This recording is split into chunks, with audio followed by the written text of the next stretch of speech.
முதல் வாசகம். ஸ்தேவானின் ஞானத்தையும் தூய ஆவி வாயிலாக அவர் பேசிய வார்த்தைகளையும் எதிர்த்து நிற்க அவர்களால் இயலவில்லை.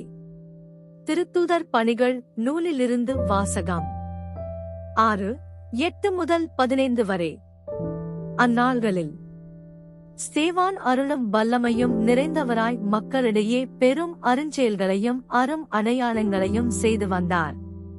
அப்பொழுது உரிமையடைந்தோர் எனப்படுவோரின் தொழுகை கூடத்தைச் சேர்ந்த சிலரும் சிரேன், அலெக்சாந்திரியா நகரினரும் சிலிசியா, ஆசியா மாநிலத்தவரும் ஸ்தேவானோடு வாதாடத் தொடங்கினர்.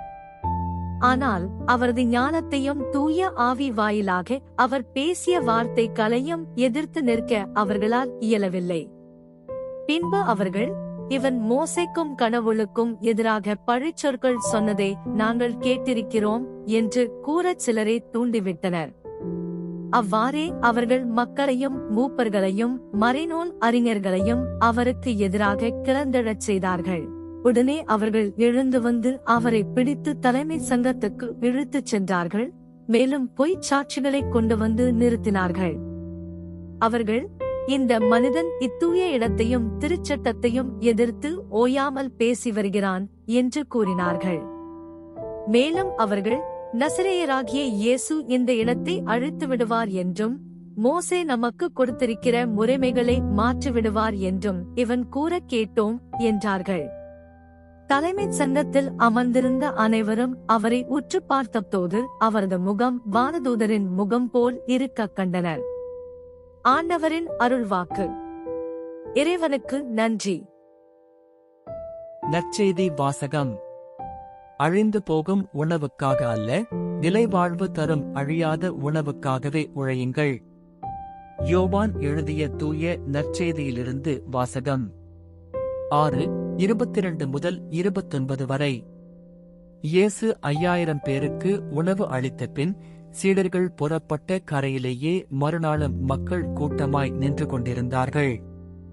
முந்தின நாள் ஒரு படகைத் தவிர வேறு படகு எதுவும் அங்கு இல்லை என்பதையும் அதில் இயேசுவின் சீடர்கள் மட்டும் போனார்களே அன்றி இயேசு அவர்களோடு அப்படகில் ஏறவில்லை என்பதையும் அவர்கள் கண்கூடாக பார்த்திருந்தார்கள். அப்போது ஆண்டவர் கடவுளுக்கு நன்றி செலுத்திக் கொடுத்து உணவை மக்கள் உண்ட இடத்திற்கு அருகில் திபேரியாவிலிருந்து படகுகள் வந்து சேர்ந்தன. இயேசுவும் அவருடைய சீடரும் அங்கு இல்லை என்பதைக் கண்ட மக்கள் கூட்டமாய் அப்படகுகளில் ஏறி இயேசுவை தேடி கப்பர்நாகுமுக்குச் சென்றனர். அங்கு கடற்கரையில் அவர்கள் அவரைக் கண்டு, ரபி, எப்போது இங்கு வந்தீர் என்று கேட்டார்கள்.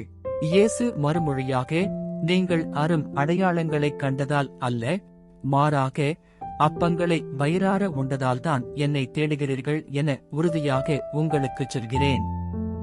அழிந்து போகும் உணவுக்காக உழைக்க வேண்டாம், நிலைவாழ்வு தரும் அழியாத உணவுக்காகவே உழையுங்கள். அவ்வுணவை மானிட மகன் உங்களுக்குக் கொடுப்பார்.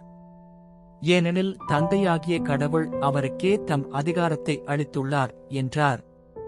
அவர்கள் அவரை நோக்கி, எங்கள் செயல்கள் கடவுளுக்கு ஏற்றவையாக இருப்பதற்கு நாங்கள் என்ன செய்ய வேண்டும் என்று கேட்டார்கள். இயேசு அவர்களை பார்த்து, கடவுள் அனுப்பியவரை நம்புவதே கடவுளுக்கு ஏற்ற செயல் என்றார். ஆண்டவரின் அருள்வாக்கு. கிறிஸ்துவே உமக்கு புகழ்.